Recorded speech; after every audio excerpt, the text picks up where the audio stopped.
Run पे पहली ball इन्होंने खेली थी और उसको सीधा खेल दिया थर्ड मैन बाउंड्री के बाहर 4 रनों के लिए। खूबसूरत चौका। जैसे ही ऑफिस का थोड़ा शॉर्ट बॉल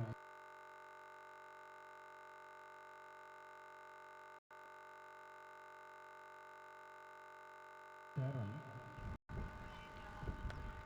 बॉल और इधर उसको मैंने कट कर दिया, बॉल जा रही है सीधा बाउंड्री के बाहर 4 रनों के लिए। खूबसूरत चौका यहाँ पर आता हुआ डिफेंस के बल्ले पर इन 4 रनों के साथ स्कोर करता हुआ यहाँ पर 32 रन।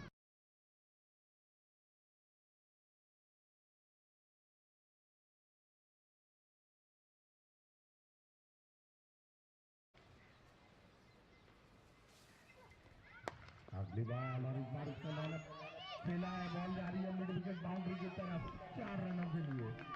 खूबसूरत चौका। जैसे ही लेग स्टिक पर शॉर्ट बॉल मिला और उसको सही